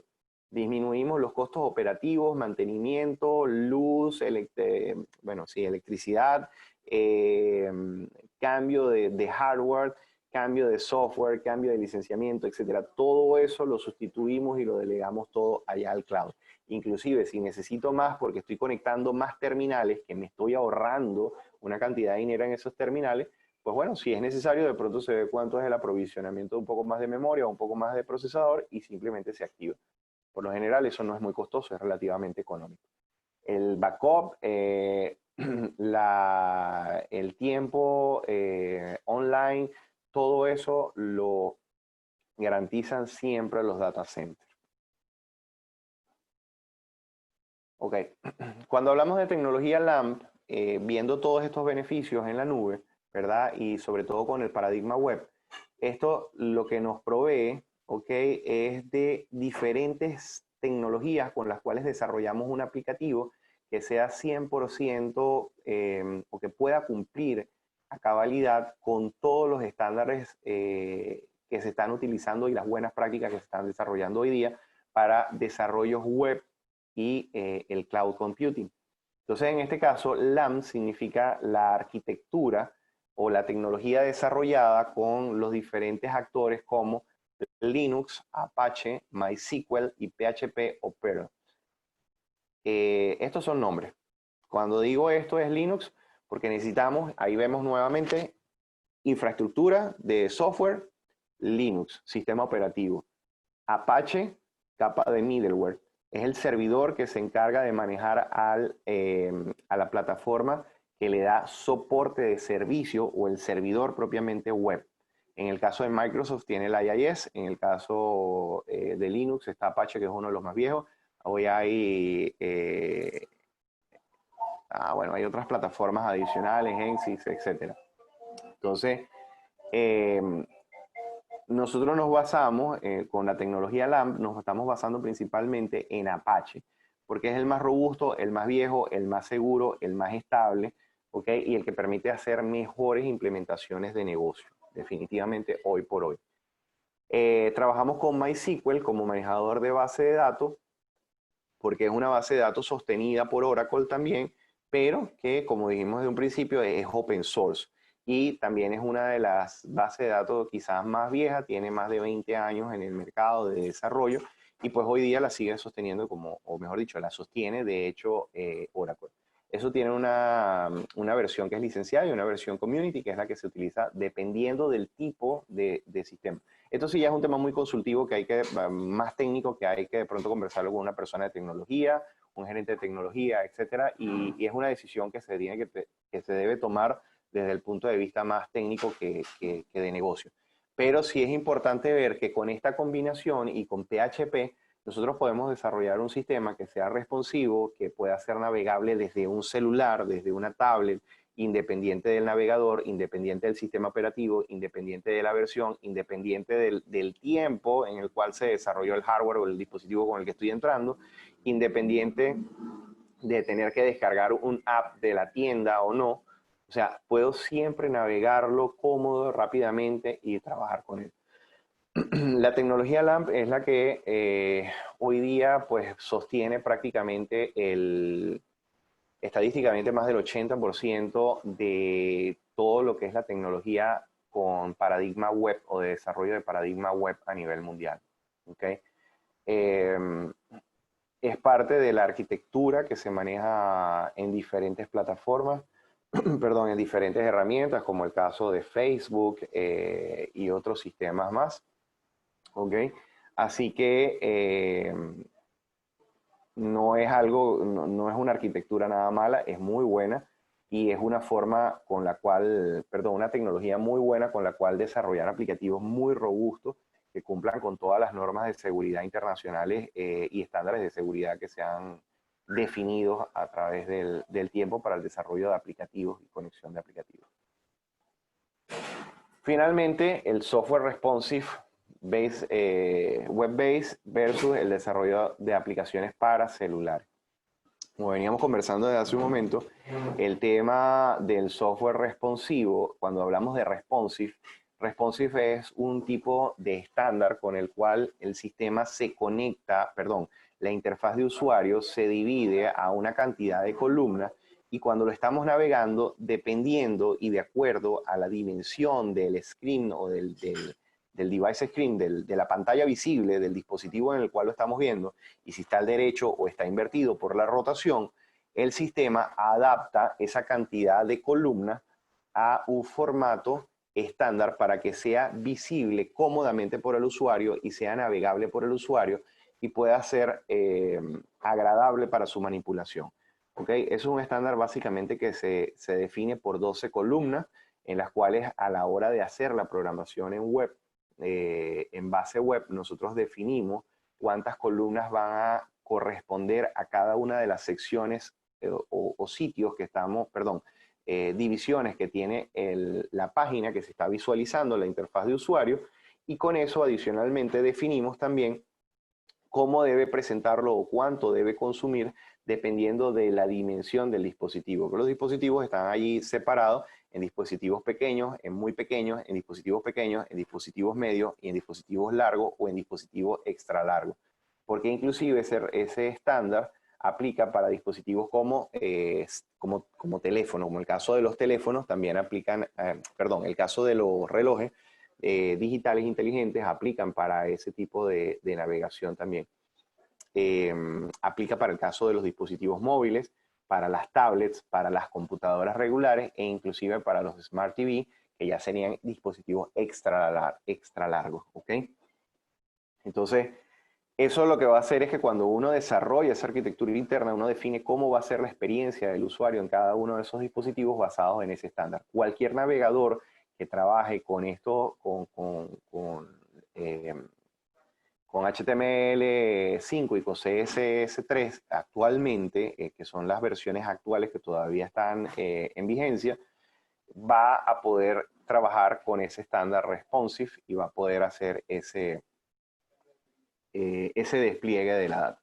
Entonces, ¿para qué nos sirve de pronto un aplicativo de celular si ya estamos hablando que podemos desarrollar un aplicativo basado en el web con un estándar responsive y que todo el mundo lo pueda navegar hasta desde los celulares y la experiencia sea tal cual la que tendría desde una app? Bueno, en el caso de los apps, lo que beneficia es que si nosotros necesitamos tener obligatoriamente una comunicación tú a tú con un cliente, ya esto es una opinión personal, pueden haber diferentes criterios, pero basado en una opinión personal, si yo necesito tener algo en lo cual yo necesito darle al cliente una información o el negocio necesita darle alguna información al cliente tú a tú, entonces un aplicativo, una app, se hace muy interesante de evaluar porque el responsive, como trabaja con el navegador, lo que no podemos tener es algo que se le llaman notificaciones push, que son las notificaciones inmediatas que tú le entregas a una persona a un celular para que le haga el clic o la notificación. Digo, si la persona está navegando en el momento en el website, ¿ok? O en el aplicativo web a través del browser y tú haces una notificación push, a la persona le puede llegar. Sí, ahí sí, la persona recarga o tienes un sistema de recarga que esté validando continuamente con Ajax, por ejemplo, o con X tecnología, que esté recuperando información. Ah, mira, llegó una notificación nueva, ¡pup! Te doy el bip, pero lo tienes que estar navegando. El dispositivo móvil, ningún dispositivo móvil te permite que interactúe desde el navegador por un tema de seguridad con las notificaciones push.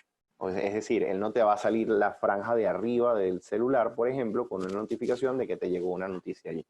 Entonces, allí hay que evaluar porque eso sí lo hace, es una característica fundamental que hace importante el evaluar, desarrollar un aplicativo móvil específicamente.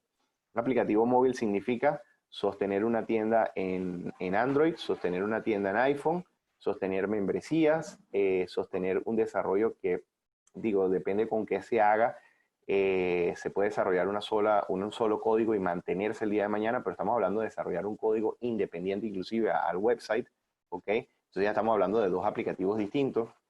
Desde el punto de vista de negocio, de venta, de tecnología, puede ser interesante plantear las dos cosas, pero desde el punto de vista de adquisición y de mayor eficiencia para el negocio, a veces no es la mejor opción comprar o separarlos. A veces es bueno trabajar con uno solo. Entre otras cosas, la gente, para que use el app, tienes primero que convencerlo de descargar el app. Entonces, si tú no tienes mucha interacción con el aplicativo ni con la persona, hacer una inversión de compra de un app o de desarrollo de una app no es algo que yo veo viable o no. Lo evaluaría mucho porque es una inversión al final bastante elevada, quizás para muy poco beneficio que se puede obtener con el mismo website, ¿ok? O con una página, no con una página web, con un sistema desarrollado con base web. Otra de las cosas que hace importante, por ejemplo, una app es la idea de poder adquirir, de poder ingresar data o de poder manipular data independiente de la conectividad que tengamos con Internet. Porque en estos casos sí, algunas veces manejamos la data desde el app, guardamos toda la información y estamos en sitios donde no hay conexión a Internet. Cuando conseguimos el sitio que tiene conexión a Internet, entonces podemos en ese momento, podemos comenzar el sistema comienza a sincronizarse con la base de datos central y actualiza la información. Eso no lo podemos hacer desde un sistema responsive o con base en el web, porque todo tipo de interacción que hagamos con el servidor, recuérdate que basado en el web, los dispositivos son meros terminales, exclusivamente terminales de interfaces de entrada y de salida. ¿Ok? Es principalmente la función que ellos cumplen, pero el workload o la carga o el manejo de la data o la actualización de la data está delegada a todo el servidor. Entonces, en ese caso, no sería útil porque en lo que intentemos guardar alguna data, simple y llanamente no va a llegar al servidor y como no llega al servidor, se va a perder. Otro tema es que por seguridad, normalmente todos los aplicativos con base en el web tienen un tiempo de vida, un TTL o un time to live, que es un tiempo de vida en el cual la conexión se conserva activa. Entonces, no puedo dejar yo abierto, por ejemplo, porque pudiera ocurrírseme que dejo abierto el navegador, meto todos los datos y cuando tenga conexión le doy a enviar. Normalmente se desconecta y cuando hagas eso, simple y llanamente no se va a conectar. Otra de las cosas que va a suceder en este tema, por ejemplo, es que si no solamente el tema del time to live o el tiempo que queda de vida de conectividad entre la plataforma, entre el browser y el servidor, sino que adicional a eso, normalmente cuando tú vuelves a abrir el navegador, no sé si ustedes se han dado cuenta, de pronto aparece el navegador en blanco y vuelve otra vez a cargarse la página. En algunas oportunidades, eso se llama renderizado. Esa es la manera como se renderiza la página. Y en muchas oportunidades, la mayoría de los aplicativos, perdón, la mayoría de los aplicativos cuando se renderizan, borran los formularios o borran las datas por un tema de actualización de token para mantenerse conectado. Bueno, el token no, perdón. De de tiempo para poder conservarse conectados al sistema. Eso depende mucho de la arquitectura y de cómo se haya desarrollado el sistema. Pero entonces en este caso no sería para nada efectivo trabajar con un sistema responsive. Ojo, podemos tener otras razones por las cuales trabajar con un aplicativo y desarrollar un aplicativo también. Uno de los temas para desarrollar un aplicativo pudiera ser también sacar provecho de los diferentes dispositivos que tiene el equipo móvil. Por ejemplo, si es un celular, pudiéramos estar aprovechando el giroscopio para poder capturar algún tipo de dato de colocación o de ubicación, inclusive de estabilidad de algo, puede ser algún tipo de requerimiento. Podemos aprovechar la cámara para hacer lectura de código de barra. Podemos utilizar la característica del NFC, el Near Contact Field, que son los dispositivos de contacto cercano, por ejemplo, para una lectura de una tarjeta de crédito o de débito que sea contactless, puede ser algo que podemos acercar y simplemente sin el contacto directo podemos hacerlo. Podemos tener el dispositivo, por ejemplo, el celular, la tablet, como les comentaba desde un principio, en el caso de Rhino distribuimos junto con ellos un un hardware para control de acceso, con los cual desde el celular tú llegas cercano sin presentar tarjeta, sin gastar dinero en tarjeta ni nada por el estilo.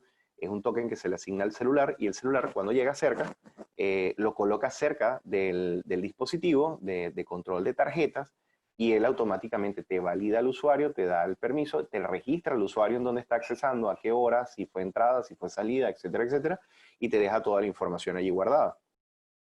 Inclusive, el aplicativo te permite que lo conectes por Bluetooth, entonces ya a 8 metros de distancia, por ejemplo, para marcación de usuario, si ya estás buscando es la marcación de usuario, el celular te da a 8 metros de distancia, te dice que ya te ubicaste o que ya llegaste al sitio. Por ejemplo, hoy día con el tema COVID, evitas la aglomeración de las personas, la fila, la colocación de la huella, porque entonces todo el mundo igual le está poniendo el dedo, la colocación del iris porque te estás acercando, o simplemente el reconocimiento facial y te tienes que estar acercando a menos de 30 centímetros inclusive del dispositivo. Entonces, evitas todo ese tipo de cosas. En estos casos, desarrollar un aplicativo, una app, se convierte en algo muy útil, porque está sacando provecho de los diferentes elementos o dispositivos que tiene el propio equipo móvil. Ojo, pero ahí hay que ver qué equipo móvil estás usando y para qué lo estás usando, porque no todos los equipos móviles son iguales, ¿ok? Caso industrial, por ejemplo, también funciona muy bien, porque puedes hacer inclusive mediciones de distancias, etcétera, a través del equipo. Pero no aplica para todos, porque eso, por ejemplo, puede ser para un celular o puede ser para una tablet o inclusive, que casi nadie lo evalúa, puede ser un aplicativo móvil que sea diseñado para Android, por ejemplo, y que sea utilizado en un handheld, ¿ok? O en un equipo, en una PDA para control de bodega, por ejemplo, o para control de supermercados, para control de estanterías, para control de inventario de ingreso, de salida, de traslados, etcétera, etcétera. Entonces, ahí está sacando provecho de de los diferentes dispositivos que tiene en este caso un equipo móvil. Para eso, por ejemplo, se hace bastante interesante hacer una evaluación o la adquisición de un desarrollo de una app, ¿ok? Que sea obviamente conectado a el sistema que tenga. Ahora, el sistema que tienes, por ejemplo, también hablamos hace un rato de las API, debería, y ahí dependió de qué seleccionaste, si te fuiste por open source o si te fuiste por propietario, esa API o ese sistema de conexión o esa apertura, esa interfaz de comunicación, el Lego ese que tú vas a pegar allí, ¿verdad? Que en este caso es ese aplicativo que en bodega y todo lo demás, sea posible que lo puedas conectar. Porque si lo compraste es propietario y eso no existe, esa interfaz no existe, entonces es como que te estoy dando el Lego, pero te lo estoy dando liso. No lo puedes conectar, no lo puedes pegar allí. ¿Ok? Entonces, por eso es importante entender por qué evalúo que sea un software propietario o por qué evalúo que sea open source, cómo lo voy a manejar en las diferentes áreas. Pues volvemos a lo mismo. Si cuando yo lo compré, sé que yo voy a utilizar en algún momento este tipo de dispositivo es importante desde ahorita que en mi compra yo evalúe si lo tengo disponible o si no lo tengo disponible, si por lo menos lo puedo desarrollar yo. ¿Ok?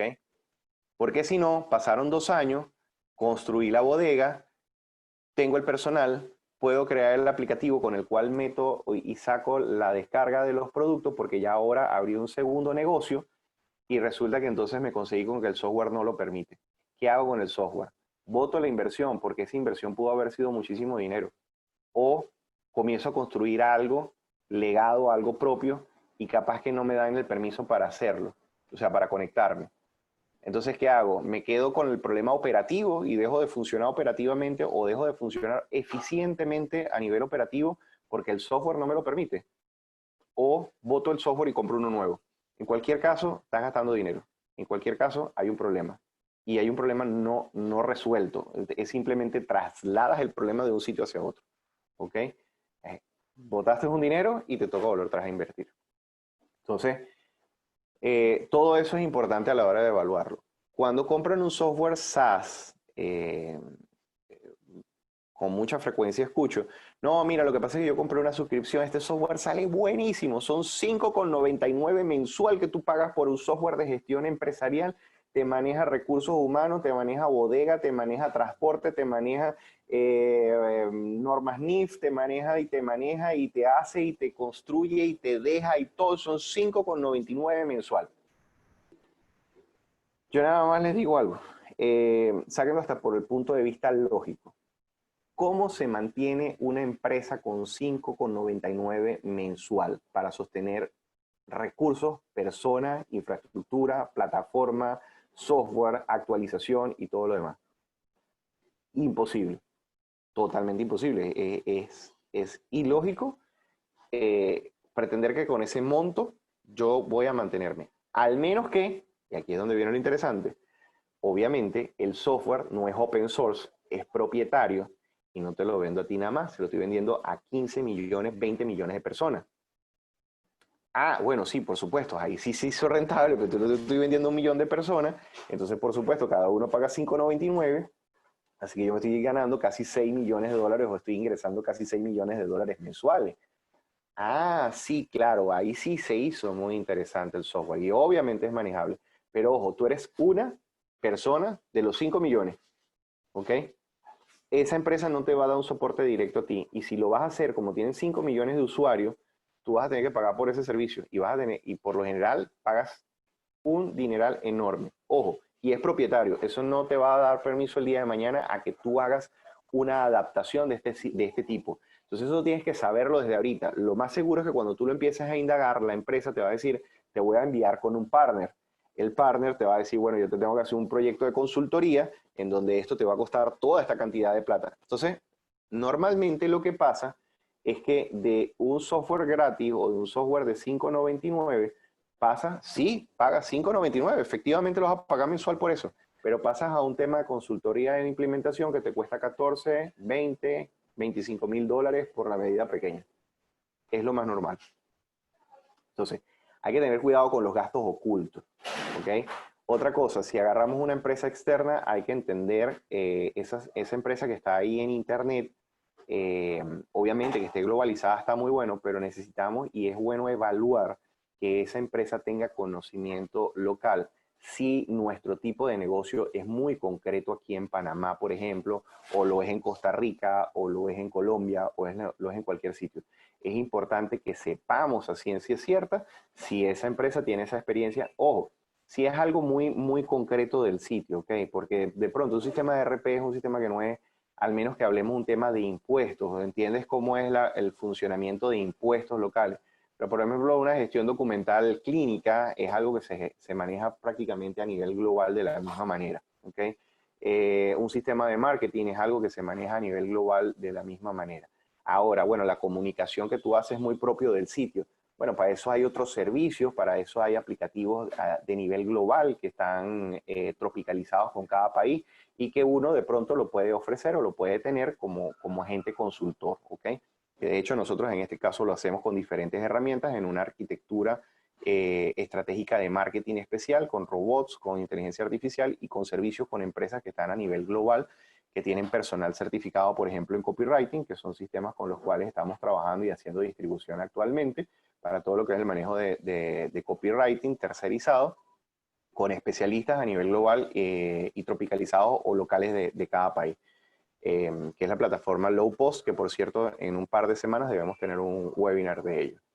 Ok, entonces, visto toda esta información, como les decía, obviamente, no sé si tienen alguna pregunta, esto no es, el webinar obviamente no íbamos a hablar de una marca en concreto ni de un software en concreto, porque es un requerimiento muy personal de cada empresa, pero lo que sí teníamos como idea y vimos dentro de todo este contenido es precisamente qué sucedía con cada una de las formas y qué es lo que me están hablando a la hora de que alguien me dice que me va a desarrollar, por ejemplo, un software o que me lo va a vender tipo web y todo esto, entender qué era lo que realmente me estaban ofreciendo, qué beneficios voy a tener y qué debería estar evaluando yo con eso.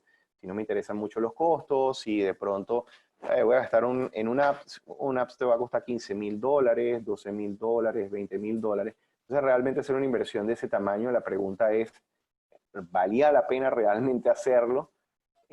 No, pero es que yo no tengo nada, pues, o sea, de hecho, es una cuestión donde van a estar en bodega aquí, trabajando, llevando un control nada más de ingreso de números o algo por el estilo. ¿Para que se desarrolle una app? No tiene ningún sentido. ¿Ok? Ahórrate más bien eso, mantén un solo código y se genera algo que sea general. No, es que yo voy a tener personal en la calle que va a estar haciendo evaluación y chequeo de diferentes cosas y tiene que estar tomando fotos. Eso se puede hacer desde un sistema basado en el web. La persona tomó la foto, subió a la plataforma, siguió trabajando y no necesitas una app para nada. ¿Ok? Te ahorras una cantidad de dinero y obviamente te ahorras eficiencia en mantenimiento y en sostenibilidad de la herramienta e inclusive en el crecimiento de ella para poder hacer más elástico la gestión de los empleados y más eficiente la inversión y el flujo de caja que pueda tener la empresa. Entonces, todo eso son características que están allí disponibles para evaluación o que deberían hacerse en evaluación. Bueno, hasta acá la presentación. Muchísimas gracias. No sé si hay alguna pregunta, si tienen alguna duda o algo pues que requieran. Si en dado caso no tienen ninguna pregunta, bueno, yo quedo igual a la orden. Saben, pueden entrar a solucionesdtp.com. D de dedo, T de taller y P de papá. Solucionesdtp.com. ¿Ok? Y con esto, pues, D de desarrollo, T de tecnología y P de Panamá. Entonces, desarrollos tecnológicos de Panamá, DTP. Así que si ustedes gustan con todo cariño, pues les espero por allí. Pueden dejarme en contacto cualquier información, pueden ver la información que están allí, pueden seguirnos en las redes sociales, en todas las redes sociales. Estamos allí ubicados: Facebook, Instagram, Twitter, Pinterest, LinkedIn, YouTube. En todas estamos como @solucionesdtp. ¿Ok? Y pues estamos por acá a la orden para cualquier apoyo que les podamos brindar.